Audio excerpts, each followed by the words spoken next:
وقال الرسول یا رب ان قوم اتخذوا هذا القرآن مہجورا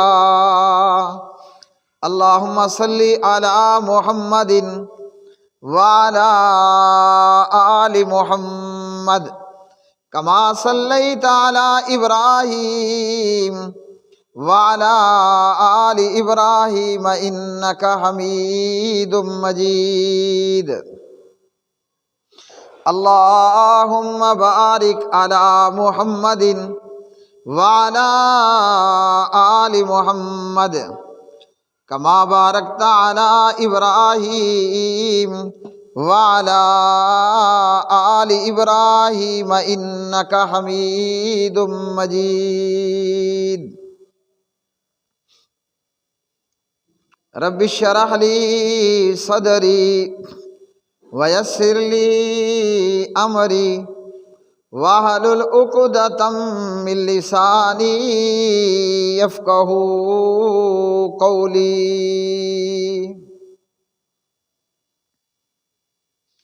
ہر قسم کی حمد و ثنا اللہ مالک الانام ذوالجلال والاکرام کے لیے، بے شمار درود و سلام نبی مکرم رسول معظم محمد مصطفیٰ احمد مجتبیٰ جناب محمد الرسول اللہ صلی اللہ علیہ وسلم کی مبارک ذات پہ، جسے اللہ رب العالمین نے تمام کائنات والوں کے لیے راہبر و رہنما بنا کر مبعوث فرمایا۔ پیارے میرے محترم بھائیوں، سننے والے کانوں اور دیکھنے والی آنکھوں، آج پاکستان بھر میں مسلمان سراپا احتجاج ہیں۔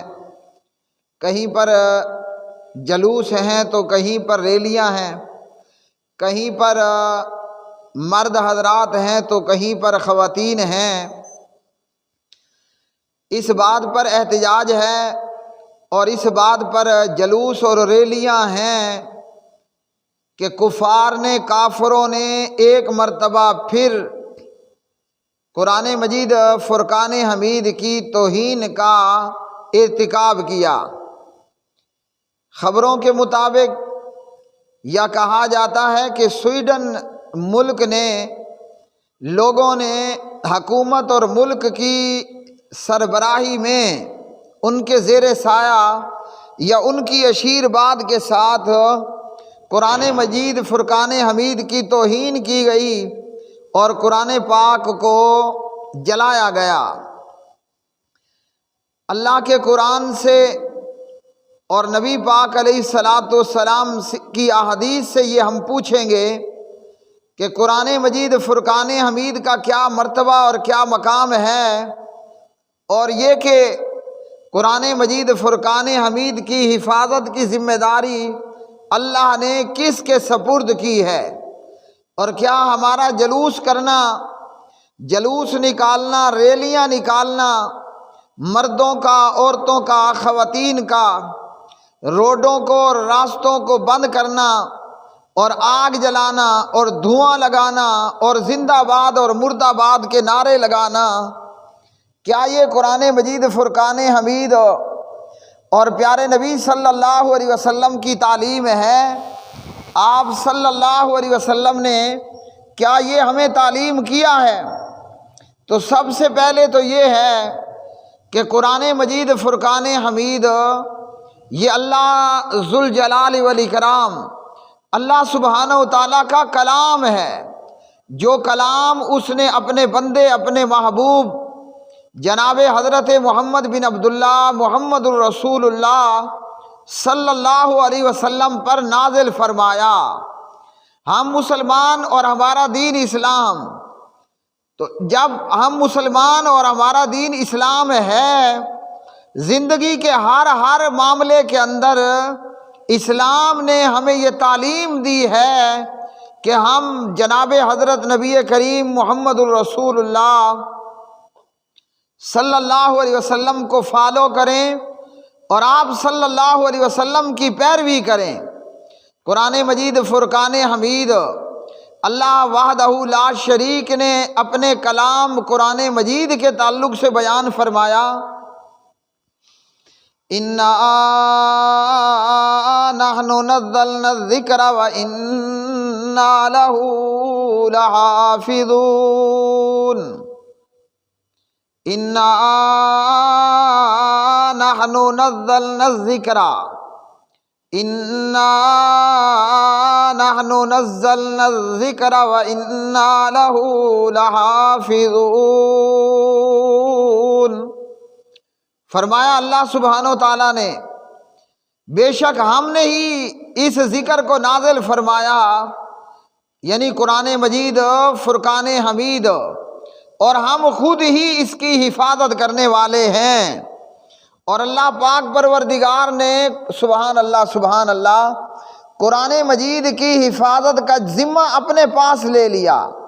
یہاں میں یہ بات بتاتا چلوں کہ قرآن پاک سے پہلے کی جو کتابیں اللہ نے نازل فرمائیں اور جو صحیفے اور صحائف نازل فرمائے، ان کی حفاظت کی ذمہ داری اللہ نے خود ان اہل دین کو عطا کی۔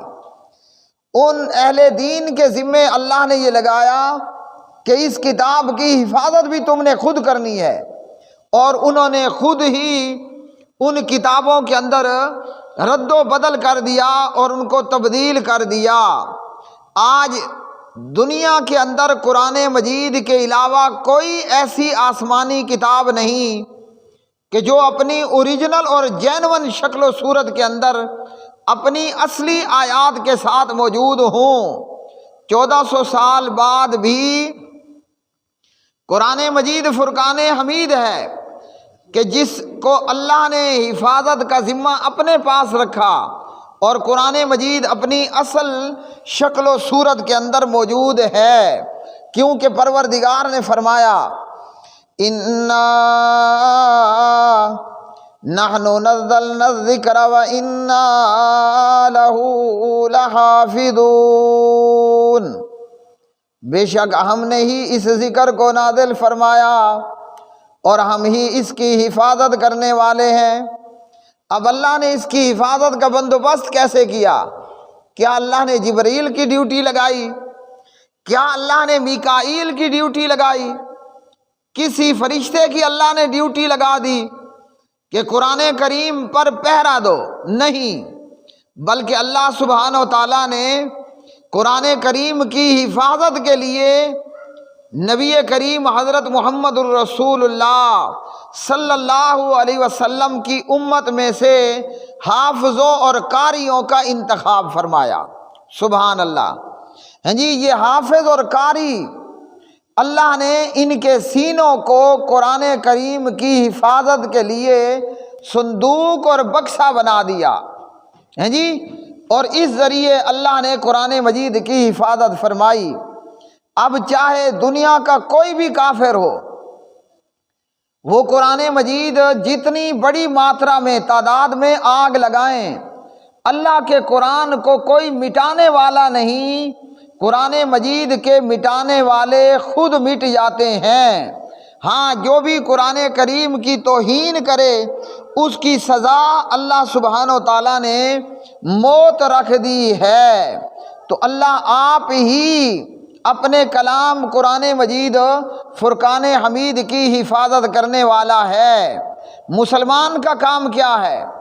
مسلمان کا یہ کام ہے اور ذمہ داری ہے کہ اللہ کے دین پر پہرے دار بن کر کے کھڑا ہو، جہاں مال کی ضرورت پڑے، جہاں جان کی ضرورت پڑے، جہاں زبان کی ضرورت پڑے، اللہ کے دین کی، قرآن مجید کی، اسلام کی حفاظت کے لیے جو بھی قربانی دینی پڑے مسلمان قربانی دے جائے۔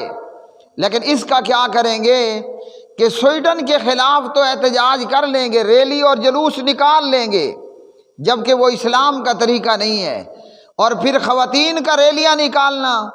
قرآن مجید فرقان حمید سے پوچھیں گے کہ کیا عورت بھی ریلی نکال سکتی ہے؟ عورتیں بھی بازاروں میں جلوس نکال سکتی ہیں؟ تو چلو سب سے پہلے یہی بات پوچھ لیتے ہیں۔ قرآن مجید فرقان حمید سورۃ الاحزاب میں اللہ سبحانہ و تعالیٰ نے ایمان والی عورتوں کو یہ حکم دیا وَقَرْنَ فِي بُيُوتِكُنَّ وَلَا تَبَرَّجْنَ تَبَرُّجَ الْجَاهِلِيَّةِ الْأُولَى وَأَقِمْنَ الصَّلَاةَ وَآتِينَ الزَّكَاةَ وَأَطِعْنَ اللَّهَ وَرَسُولَهُ۔ یہ سورۃ الاحزاب پارہ نمبر 22 کی آیات بینات ہیں۔ اللہ سبحانہ و تعالیٰ نے کیا فرمایا کہ عورتیں اپنے گھروں کے اندر ٹک کر کے رہیں، اور بامر مجبوری اگر نکلنا پڑے تو عورت کو یہ حکم ہے کہ وہ بناؤ سنگھار کر کے نہ نکلے، اور پھر گھر میں رہ کر وہ نماز کا اہتمام کرے، زکوٰۃ ادا کرے، اللہ اور اس کے پیارے نبی صلی اللہ علیہ وسلم کی پیروی کرے، ان کی اطاعت کرے۔ حضرت امام عمر ابن خطاب رضی اللہ تعالی عنہ وہ اپنے دور حکومت اور خلافت میں عورتوں کا مسجد کی طرف نکلنا اچھا نہیں سمجھتے تھے، اور روک بھی نہیں پاتے تھے کہ نبی پاک علیہ الصلاۃ والسلام نے فرمایا لا تمنعوا اماء اللہ مساجد اللہ، رواہ البخاری و مسلم۔ عمر کے بیٹے عبداللہ ابن عمر رضی اللہ تعالی عنہما اس حدیث کے راوی، اللہ کی بندیوں کو مسجدوں میں جانے سے مت روکو۔ تو عمر اگر آج ہوتے آج اگر نگران حکومت کی بجائے عمر رضی اللہ عنہ وزیر اعلیٰ یا وزیر اعظم یا صدر پاکستان صدر مملکت ہوتے، کیا عمر اس بات کی اجازت دیتے کہ عورتیں جو ہیں وہ ریلیاں نکالیں اور جلوس نکال کر کے کھڑی ہو جائیں؟ اللہ اکبر کبیرہ۔ قرآن مجید فرقان حمید ہمیں کیا تعلیم دیتا ہے؟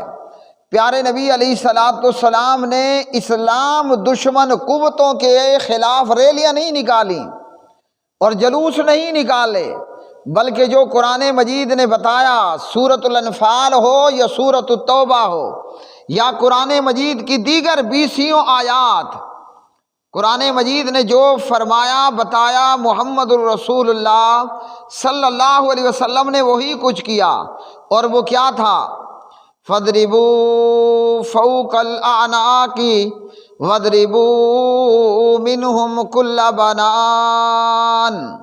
ان کافروں کی گردنوں پر وار کرو، ان کے جوڑ جوڑ پر وار کرو، اور ان کے گوڑے گٹے توڑ دو، ان کے جوڑوں کو توڑ دو۔ اب یہ کام حکومت کا ہے یا وردی والوں کا ہے؟ اور وہ اس کام کو کرنے سے رہے۔ تو مسلمان کا کام یہ ہے کہ وہ اللہ کے قرآن کے ساتھ اپنا تعلق مضبوط بنائے، جبکہ خود مسلمان اللہ کے قرآن کو چھوڑے ہوئے ہے، اور مسلمان خود قرآن مجید کی توہین کرنے والا، تو بندہ کس منہ سے کافر کے خلاف احتجاج کرے گا؟ اور احتجاج کا وہ طریقہ جو نبی پاک علیہ السلام نے بھی نہیں بتایا۔ قبرستان بھرے پڑے ہیں اللہ کے قرآن کی توہین سے، اور یہ کلمہ پڑھنے والوں کے قبرستان ہیں، نہ تو یہودیوں کے قبرستان ہیں، نہ عیسائیوں کے قبرستان ہیں، اور نہ ہندوؤں کا یہ کوئی جو ہے وہ شمشان گھاٹ ہیں۔ کلمہ پڑھنے والوں کے مردے دفن ہیں۔ مسلمان ملک ہے، مسلمانوں کا قبرستان ہے، قبر پر تختی لگا رکھی ہے، قبر کو پکا بنا رکھا ہے۔ ہمیں ہمارے پیارے نبی صلی اللہ علیہ وسلم نے کیا تعلیم دی؟ مگر اس تعلیم کی ہمیں پرواہ کوئی نہیں ہے، ہمیں اس تعلیم کی پرواہ نہیں ہے۔ لیکن جب قبر میں جوتے پڑیں گے اور آخرت میں سزا ہوگی، پھر بندہ کہے گا کہ مجھے دنیا میں ایک مرتبہ پھر بھیج دیا جائے، لیکن وہاں واپسی نہیں ہوگی، اور یہ مردہ جھوٹ بول رہا ہوگا، اور یہ قیامت کے دن بھی جھوٹ بول رہا ہوگا۔ دنیا میں اللہ بھیج بھی دے تو یہاں آ کر پھر وہی کالے کرم ہوں گے ان کے۔ قبرستانوں میں کیا ہے؟ ایک تو پیارے نبی صلی اللہ علیہ وسلم نے فرمایا، آپ نے نہا رسول اللہ صلی اللہ علیہ وسلم، آپ نے منع فرمایا ان یجسس القبر، کہ قبر کو پکا کیا جائے، وان یبنى علیہ، اور قبر پر بیٹھا جائے، قبر پر عمارت تعمیر کی جائے، وَأَن يُقْعَدَ عَلَيْهِ اور قبر پر بیٹھا جائے، وَأَن يُكْتَبَ عَلَيْهِ اور قبر کے اوپر تختی لگائی جائے۔ اب یہ نبی پاک علیہ السلام نے ممانعت کی، لیکن ہم مرنے کے بعد پھر بھی مردے پر تختی لگا رہے ہیں، جی مرے ہوئے کو مکھن لگایا جا رہا ہے۔ وہی پیسے اگر بندہ اللہ کی راہ میں دے تو مردے کو فائدہ ہوگا۔ مردہ جو نیچے ہڈیوں کا پنجرا ہوتا ہے، گوشت ختم ہو جاتا ہے، اور کچھ عرصے بعد گورکھن کی مہربانی سے وہ ہڈیوں کا پنجرا بھی سلامت نہیں رہتا، جی قبر کٹ اس کو بھی ادھر ادھر کر کے بکھیر دیتا ہے، اور یہ اس قبر کو پکا کرتا ہے، اس پر تختی لگا دیتا ہے، اور پھر اس تختی کے اوپر جہاں مردے کا نام ہے، پروفیسر، علامہ، مولانا، مولوی، جی ڈاکٹر، وکیل، فلاں فلاں، یہ اس قبر پر لکھا جاتا ہے۔ مرنے کے بعد بندہ پوچھے پروفیسری ابھی بھی باقی ہے، مرنے کے بعد یہ ابھی بھی مولوی ہے، قبر میں بیٹھ کر خطبے دے رہا ہے، مرنے کے بعد یہ ابھی بھی وکیل صاحب فلاں، یہ شاید قبر کے اندر بھی جج ہے، کیس لڑ رہا ہے۔ وہ بھائی بندہ مر گیا، مٹی میں مل کر مٹی ہو گیا، اب کہاں کا مولانا اور کہاں کا پروفیسر اور کہاں کا وکیل رہا؟ اور پھر اس قبر کی تختی کے اوپر کیا کریں گے؟ قرآن مجید کو لکھ ڈالیں گے۔ قبر کی تختی کے اوپر قرآن لکھا ہوا ہے، اور پھر کتے اور جانور پیشاب کر رہے ہیں، اور یہ وہ مسلمان ہے کہ جو سویڈن کے خلاف اور کافروں کے خلاف چوک میں، بازار میں، چوراہے پر احتجاج کر رہا ہے۔ انا للہ و انا الیہ راجعون۔ اگر سویڈن کے کافر یا دنیا کا کوئی بھی کافر مسلمانوں کے قبرستانوں کی آ کر اگر فوٹو لے لے اور معائنہ کر لے تو وہ کافر بھی کہے کہ ہمارے خلاف احتجاج کس بات کا؟ تم تو خود اللہ کے قرآن کی توہین کرنے والے ہو۔ قرآن مجید فرقان حمید سے ہمارا کوئی تعلق نہیں رہا، دنیا کی ہر کتاب کے ساتھ تعلق ہے۔ اگر مسلمان کا تعلق ختم ہوا تو اللہ کے قرآن سے، اور پھر احتجاج کافروں کے خلاف۔ قرآن کریم فرقان حمید نے کیا بتایا؟ اور پھر احتجاج کا وہ طریقہ جو نبوی طریقہ نہ ہو۔ وقال الرسول یا رب ان قوم اتخذوا هذا القرآن مہجورا، اور کہیں گے اللہ کے رسول، اے میرے رب، بے شک میری قوم نے بنا لیا تھا اس قرآن کو چھوڑا ہوا، اس امت نے قرآن چھوڑ ہی دیا تھا۔ 2400 گھنٹے گزر گئے، آپ اور میں ذرا اپنا معائنہ کریں، پچھلے 24 گھنٹوں میں کل کے 1:15 سے آج کے 1:15 تک ہم نے قرآن پاک پڑھا، ہم نے قرآن کریم سیکھا۔ سیکھنا تو پڑھنا تو وہ شاید کسی اور کے نصیب میں ہو، قرآن کریم کو سننے جتنا وقت نہیں رہا۔ اور اللہ اکبر، قرآن کریم کی تعلیمات کو سننے کے برداشت کا مادہ بھی ختم ہو گیا۔ اب کافر جب قرآن کریم فرقان حمید کی توہین کرے اور مسلمان اس طریقے پر احتجاج کرے جو کہ پیارے نبی صلی اللہ علیہ وسلم کا طریقہ اور آپ کا تعلیم یافتہ طریقہ نہیں ہے، کل قیامت کے دن اللہ کے رسول کہیں گے کہ میری امت نے، میری قوم نے اس قرآن مجید کو چھوڑ دیا تھا۔ حضرات صحابہ کرام رضوان اللہ تعالی علیہ مجمعین، ان کا اللہ کے قرآن کے ساتھ تعلق تھا، اس لیے ان کے جیتے جی جتنا دور خلافت رہا یا بعد کے بادشاہ رہے، مجال کے کسی بندے نے اللہ کے قرآن کی توہین کی ہو، کیونکہ انہیں معلوم تھا کہ قرآن مجید فرقان حمید کی حفاظت کرنے والے اور قرآن کریم پر جان دینے والے لوگ موجود ہیں۔ کافروں نے نبی پاک علیہ الصلاۃ والسلام کے 70 قاریوں کو شہید کر دیا۔ کیا مقصد تھا؟ کہ حافظوں کو، قاریوں کو ختم کریں گے، قرآن اپنے آپ شاید مٹ جائے گا۔ اور مسلمہ کذاب کے خلاف لڑتے ہوئے جناب صدیق اکبر رضی اللہ تعالی عنہ کی خلافت میں بہت سے قرآن کے قاری اس دجال اور مرتد اور جھوٹے نبوت کے دعویٰ کرنے والوں کے خلاف قرآن کے قاریوں اور حافظوں نے جان دی اور قربانی دی۔ آج نتیجہ کیا ہے کہ قرآن مجید 1400 سال بعد بھی ہمارے پاس اصل حالت میں موجود ہے۔ تو کافر جو قرآن کریم کی توہین کرتے ہیں ان کا علاج ہرگز یہ نہیں کہ ہم ریلیاں نکالیں اور جلوس نکالیں۔ جو بھی کافر دنیا میں قرآن کریم کی توہین کرے، مسلمان حکومتوں کا یہ فرض بنتا ہے، وردی والوں کی یہ ڈیوٹی بنتی ہے کہ ایسے لوگوں کے خلاف اور ایسی جو ہے وہ قوموں کے خلاف اللہ کے قرآن پر عمل کرتے ہوئے، جس طرح قرآن مجید نے تعلیم دی کہ ان کی گردنوں پر وار کرنا ہے اور ان کے جوڑ کے اوپر وار کرنا ہے اور مارنا ہے۔